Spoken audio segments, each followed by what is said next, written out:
Now, this module is a little different from the others you'll have seen so far in that we'll be asking more questions than we answer. Questions about the proxy that we'll then go on to discuss in subsequent modules.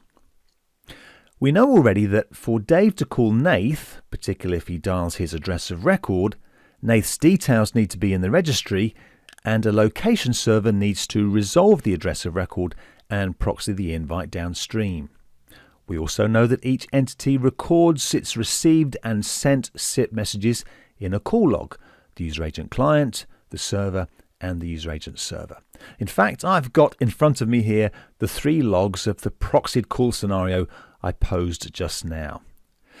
The exercise for this module is to open the 3 logs and study them, tracing the messages between the entities and sketching out the call flow on paper, like here in the diagram.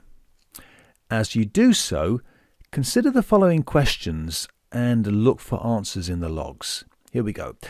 What 4 changes does the server make to the invite before proxying it on downstream? And why does it make the changes? What change does the server make to the 200 OK before proxying it back upstream? And why does it make the change? And what do you notice about the YAC? Now, it's worth spending a few minutes thinking things through. Go ahead and press play when you're ready and we'll compare notes. OK, the call flow. First came an invite from caller to server, immediately followed with a 100 trying from server to caller, reporting reliable delivery of the invite. The invite's then proxied on downstream. However, before proxying, the server makes 4 changes. It removes the root header, it replaces the request URI, it decrements the max forwards header, and it adds its own address as a via header.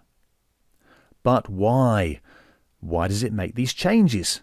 Well, these are things that we need to investigate. Things like, what is the root header and why is it removed by the proxy? Why is the request URI replaced before proxying? What's the max forwards header and why is it decremented? And why does the proxy add itself as a via header? Okay, on receiving the proxied invite, the downstream agent returns a 100 trying, but looking in the logs, we see that it's not proxied upstream. Why? Why is the 100 trying not proxied upstream? Next, from callee to server comes the 180 ringing, which this time is proxied upstream. Looking at the log though, we see the server's via header has been stripped out. Why? Why does the server strip out its via header from the proxied response?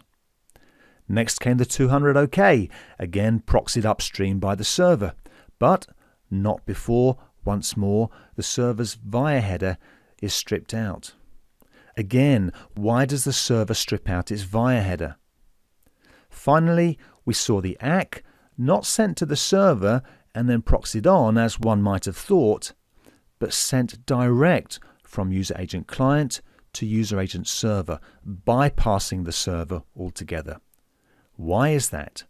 Why does the ACK go direct? All good questions. Over the next few modules, well, we'll be finding the answers.